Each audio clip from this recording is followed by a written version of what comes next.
colleague from Tennessee just showed up, so we saved the best for last. Mr. Burchett, you have 5 minutes. Thank you, Chair Lady, and thank you for bringing this to the forefront. I'm still not exactly sure what this is all about or what y'all do, but I'm learning. So, as I said up here, you got a bunch of old guys that still are in powder blue leisure suits with dingo zip-up boots and are still listening to 8 tracks in their 72 AMC Gremlin fastback. So I mean, that's who you're calling on to regulate this, and I'm kind of afraid of the regulation because we could end up stifling something that could be really good for this country and this world. But can I say to my friend, I think you're speaking for yourself. The only thing I even knew what you just said was 8-track. Yeah. And I loaned him my Johnny Paycheck 8-track, and it's the Christmas special. I'll be needing to get that back here pretty soon. Thank you, sir, as always. Dr. Ho, do you know of any instances of foreign countries like China who are using artificial intelligence to oppress its citizens? There are indeed foreign adversaries who have used AI to repress populations. And to step back here a little bit, all of this is happening in the context of this kind of geopolitical competition where China, for instance, has announced that it wants to be the world's leader in AI by 2030.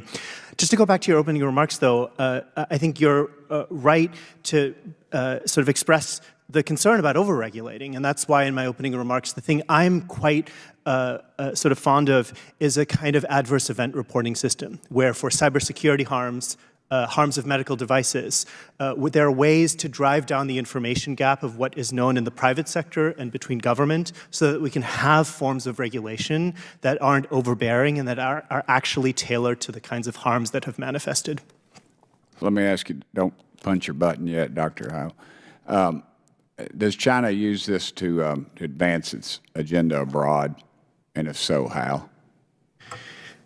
Yes, as we've seen in other instances with hardware like the ones from involving the company Huawei, there are real concerns about our foreign adversaries using technology as a way to influence countries. That's why I think international collaboration around these issues is going to be central. It is really good to see that in the EO we are seeing an entire section dedicated to really fostering multilateral collaboration amongst like-minded countries so that we can have a form of tech diplomacy so that the values that are encoded in these kinds of systems are ones that are really representing the kind of American values that exist here.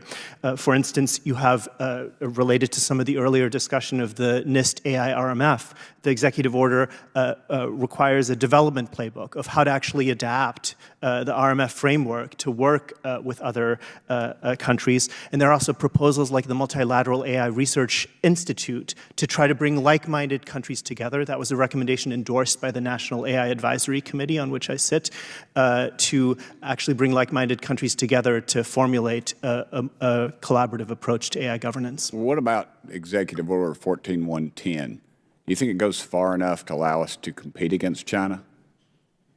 I think the executive order, as I said in my opening remarks, is a really important first step. It is the first step, and I think there are numerous other steps that I think I'm hoping Congress will take, particularly to invest in leadership within government, to bring talent both to the government, to have a pipeline of folks within agencies, but also to train, retain, and attract talent here to the United States. Maybe one fact I can give is that 40% of engineering and science PhDs in the country are visa holders, and historically, we as a country have been remarkable at retaining that talent. One estimate has it that 80 to 90% of those PhDs stay in the country. Recently, there have been signs that that has been changing, and we do not, at this point, want a kind of brain drain where people are leaving the country. And I think the EO's provisions that are particularly speaking to the immigration front on that side, I think are quite important. We as a country have to remain a magnet for scientific talent for us to retain the kind of leadership position that we currently enjoy.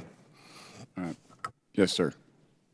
Just to your question about China and the way they use AI, a few months ago, my former colleague Jeffrey Kane testified in the Senate about his book, The Perfect Police State, which discusses China's use of AI to monitor the Uyghur population as a pilot program for their country as a whole.